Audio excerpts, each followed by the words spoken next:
Olá, que a graça e a paz de nosso Senhor Jesus seja conosco. Estamos juntos para mais um devocional. Agora iniciando a nossa série de devocionais no livro de Salmos.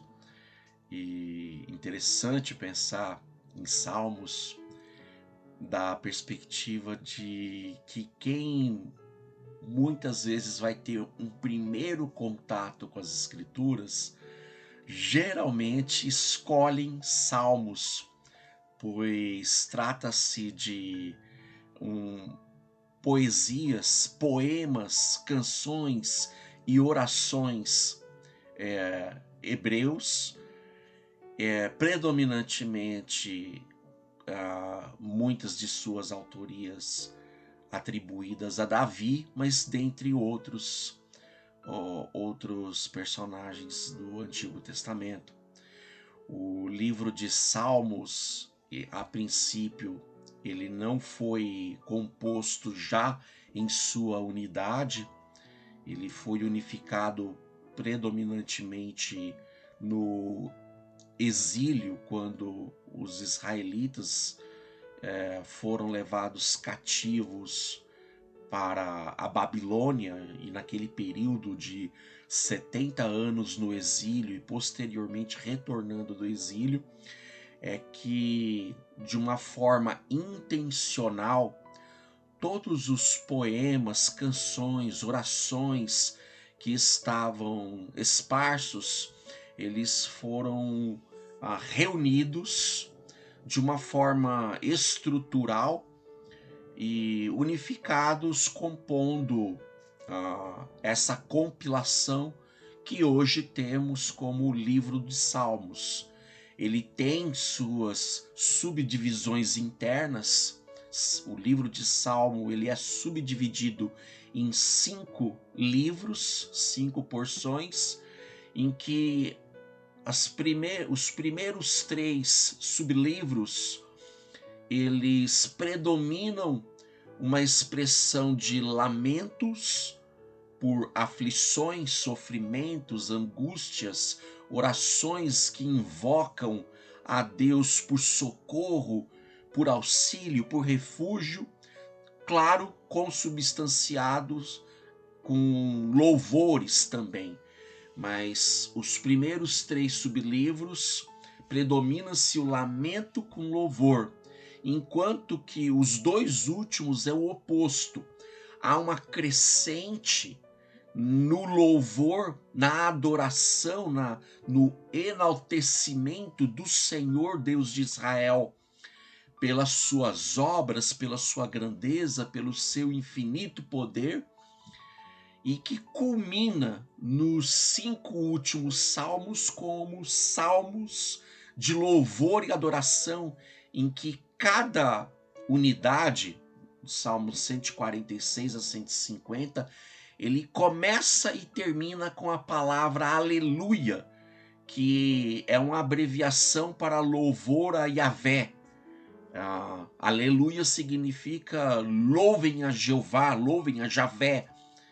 Então, essa estruturação dos 150 salmos, ele parte numa crescente e com 2 temas predominantes, que é a firmeza e o enaltecimento da lei do Senhor, da palavra do Senhor, e a esperança e a confiança no Messias que haveria de vir e que já veio. E esse será a nossa introdução de hoje acerca desses 2 temas predominantes de todo o livro de Salmos. Ele foi estruturado com essa intencionalidade. Como já disse antes, cada unidade é independente, esparsa, isolada, mas que com o exílio, o pós-exílio,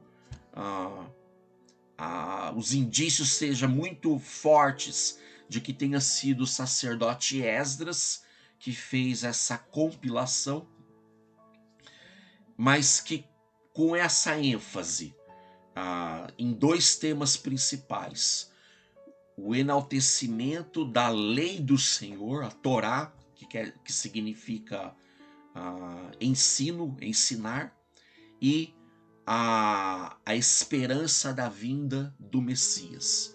Então hoje vamos olhar predominantemente no Salmo 1 e 2. No Salmo 1, com esse primeiro tema, a lei do Senhor, e o Salmo 2, o rei, o ungido, o Messias do Senhor. A lei do Senhor e o Messias do Senhor. Então, com enfoque no assunto, e essa frase, essa profecia: tu és meu filho, eu hoje te gerei, uma profecia proferida pelo Senhor na boca de Davi em pelo menos 3 salmos, mas que foi ratificada pelos autores do Novo Testamento, em que da exegese que os autores do Novo Testamento fizeram, dizendo, tratando-se de uma profecia apontada para Jesus Cristo. Vamos primeiramente ao Salmo 1, lendo apenas os 2 primeiros versículos, que é a introdução de todo o livro de Salmo, né? Esse Salmo 1, ele foi colocado no início para que quem for ler Salmos como um todo, de ponta a ponta, nessa introdução tenha esse impacto, o impacto de amar, zelar, anelar pela lei do Senhor, pela palavra do Senhor, e conseguir, por atos contínuos, por conseguinte, no Salmo 2, de enxergar em todos os outros salmos a presença, o Espírito do Messias, o ungido do Senhor, o Cristo do Senhor. Salmo 1, verso 1 e 2, diz o texto: como é feliz aquele que não segue o conselho dos ímpios, não imita a conduta dos pecadores, nem se assenta na roda dos zombadores. A versão Almeida Corrigida Fiel traz escarnecedores. Mas, ao contrário, sua satisfação está na lei do Senhor, e nessa lei medita dia e noite. O compilador escolheu esse Salmo 1 para, logo de cara, como capa de livro, prefácio, introdução. Ao passar por todos os salmos, ter satisfação na lei do Senhor, e nessa lei meditar dia e noite. Que a todo momento, ao sentar, ao levantar, ao dormir, ao descansar, ansiar pela palavra, pela lei do Senhor.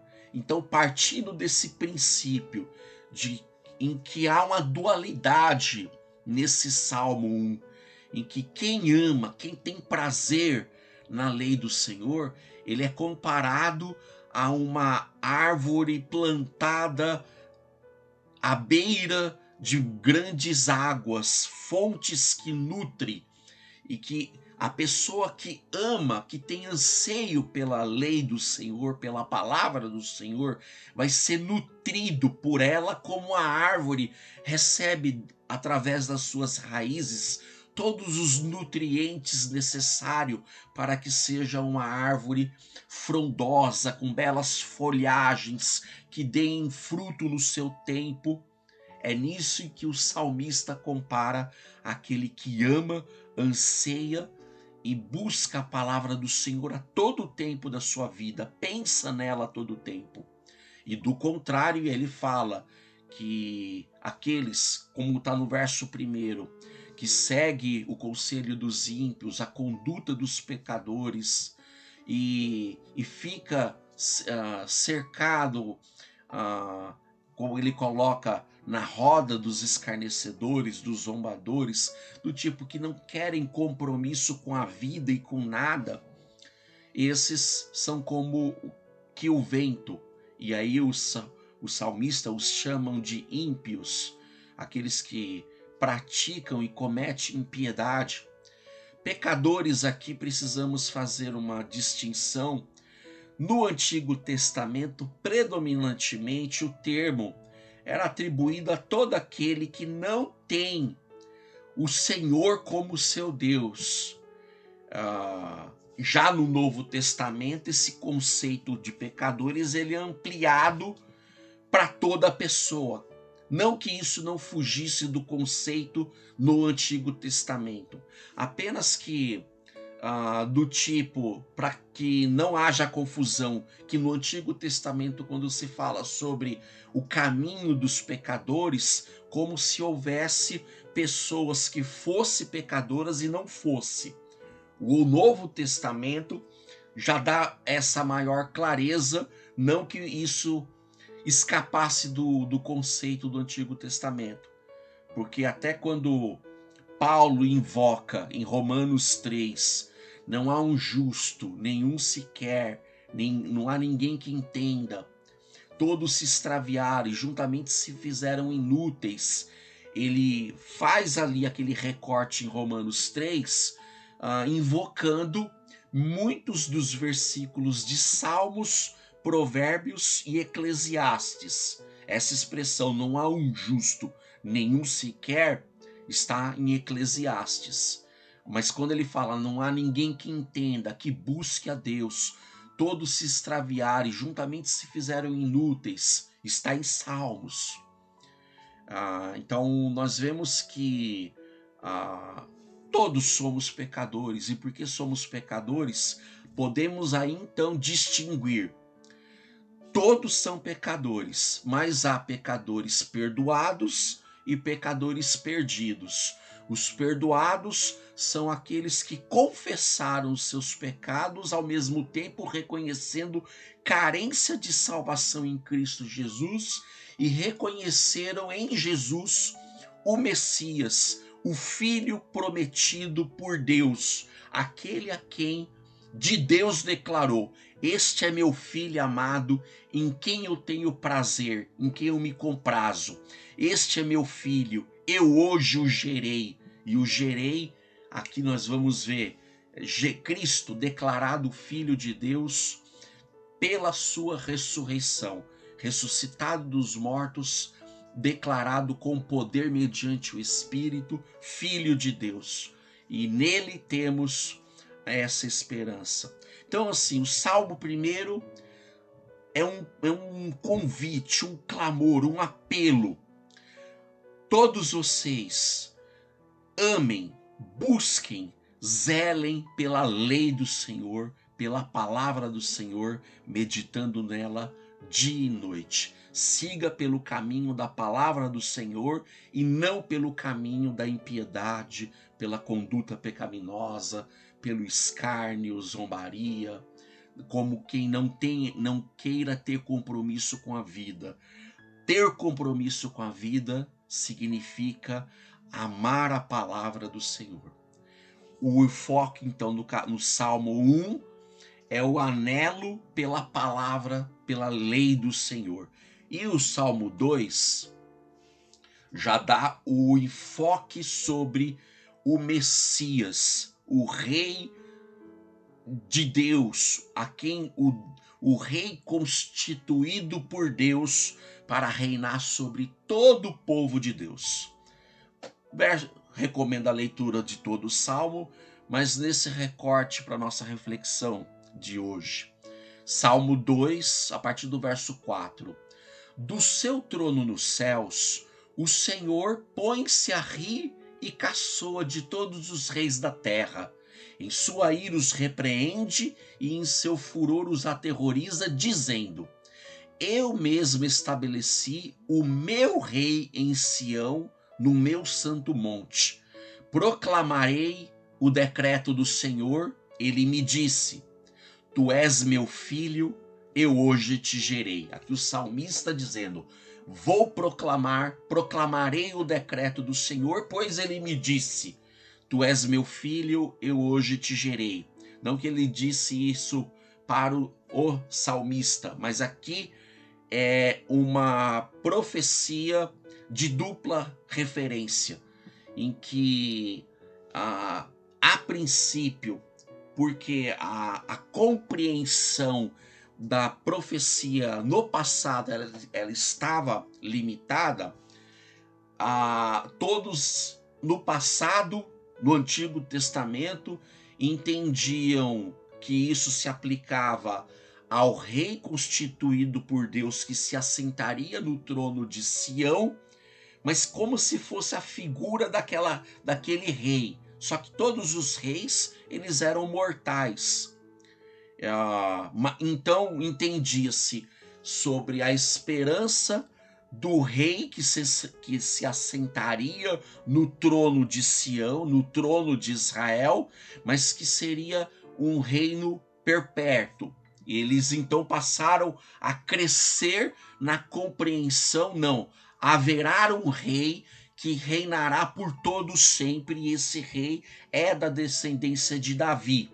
Então já iniciou-se, então, à medida que o tempo, na vida, do contexto dos nossos irmãos do passado, os israelitas, que não era só um rei mortal, mas um rei escolhido por Deus que haveria de vir. Então o conceito messiânico, Messias, é uma palavra hebraica que significa, ele tem total correlação do grego Cristo, que significa para nós em português o ungido, o escolhido. Então esse rei seria o Messias, o Cristo, o escolhido de Deus para reinar para todos sempre sobre o povo de Deus. Então, o Salmo 2, propositadamente escolhido para estar ao lado do Salmo 1, para encabeçar todo o conceito de todos os salmos, com essa esperança. Haverá um rei escolhido por Deus, que será chamado Filho de Deus e que reinará para todos sempre sobre o povo de Deus. E isso nos alcança porque transcende as promessas, muitas delas atreladas ao povo de Israel, mas que transcende para todo o povo de Deus. Marcos, você falou que autores do Novo Testamento utilizam-se, têm plena compreensão dessa expressão, que ela é referente, ela remete a Jesus Cristo. Onde, então, está esses textos em que você afirma que essa expressão refere-se a Jesus Cristo? Então, existem várias, mas eu trouxe 3 principais. A primeira delas em Atos 33, Atos 13, 33, em que Paulo fala isso. Ele, Deus, cumpriu para nós, seus filhos, ressuscitando Jesus, como está escrito no Salmo 2: Tu és meu filho, eu hoje te gerei. Então Paulo, na sua pregação, ele dizendo, olha, Deus cumpriu a sua promessa para nós, seus filhos, ressuscitando Jesus, como está escrito no Salmo 2, o que acabamos de ler logo mais. Tu és meu filho, eu hoje te gerei. Então, assim, a ressurreição de Cristo foi, como também dito por Paulo, que mediante o Espírito de santidade, declarado Filho de Deus com poder pela sua ressurreição dentre os mortos, Jesus Cristo, o nosso Senhor. Jesus Cristo, na sua ressurreição, recebeu essa declaração de ser chamado Filho Eterno de Deus, que foi o cumprimento das promessas de Deus de que teríamos sobre nós um Rei eterno, que governaria sobre nós para todo sempre, que no poder do Espírito declarado Filho de Deus, declarado Rei sobre nós, ele, Jesus Cristo, na sua ressurreição, em que a morte não teve poder sobre ele, ele ressuscitou para a imortalidade, para a eternidade. Não que ele não fosse eterno, ele é coeterno com o Pai e com o Espírito, mas chamado Filho na encarnação. Quando nasceu entre nós, foi chamado o Filho de Deus, o Filho do homem, o Filho sobre nós. Então, a expressão filho veio em cumprimento das profecias do Salmo 2, do Salmo 110, em que ao filho seria dado o cetro de ferro, o cetro de poder, ou seja, cetro, símbolo de poder para reinar. E temos em Cristo o Rei dos Reis, o Senhor dos Senhores sobre nossas vidas. A mesma invocação dessa profecia do Antigo Testamento, o autor de Hebreus também diz: pois a qual dos anjos Deus alguma vez disse: tu és meu filho, eu hoje te gerei, e outra vez: eu serei seu pai, ele será meu filho. Outra profecia de dupla referência, em que Deus disse no passado para o salmista, mas remetendo ao Messias, tratando-se de profecias messiânicas, profecias que transcendem o rei temporal para o rei eterno, o nosso rei Jesus Cristo.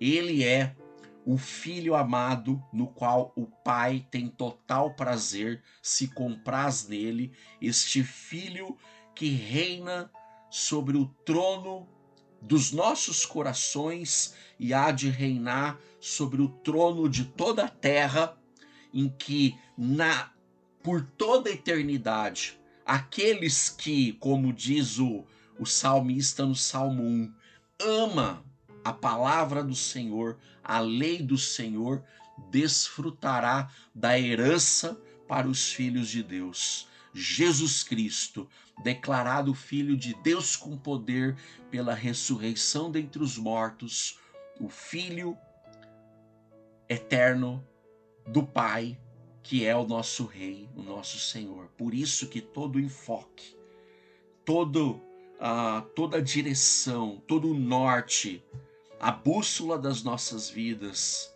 Jesus Cristo. É Ele o caminho, a verdade e a vida, e ninguém vai ao Pai senão por Ele. Assim disse Ele em João 14,6. Ele é a vida, Ele é a verdade, Ele é a palavra, Ele é tudo em todos. Então, nos próximos dias, continuaremos com a nossa reflexão em devocionais, em salmos, mas sim, passando por orações, por clamor, por louvor, por alegria, por sofrimento, angústias, como muitas das orações, por livramento, por socorro, por refúgio, por paciência, mas com esses dois temas, que é o que se sobressai em todo o livro de Salmos: o anelo pela lei do Senhor, o anseio na esperança pelo Messias do Senhor. Então, venha comigo, nos próximos devocionais vamos passar extraindo lições preciosíssimas em Salmos, mas amando a palavra do Senhor e o Messias do Senhor. Soberano Deus, querido Pai, obrigado pela tua palavra lida neste dia de hoje, que possamos, Pai, com esse anseio em desejar cada vez mais e mais conhecer e crescer na tua palavra, que possamos aprender de ti e ter as nossas vidas sendo moldada no caráter, na obra e no exemplo do teu Filho, do teu Rei, do teu Messias, do teu escolhido, Jesus Cristo. Que possamos, ó Deus, ao olhar para a cruz, poder desfrutar das riquezas que a tua preciosa palavra nos proporciona, ó Deus. Desperta em nós o anseio, o anelo, o desejo de conhecer cada vez mais a tua palavra em nossas vidas e o nosso amor pelo teu Messias, o teu Filho prometido, Jesus Cristo. Assim eu oro, agradecido, em nome de Jesus. Que Deus em Cristo te dê um excelente dia no Senhor. Fique com Deus.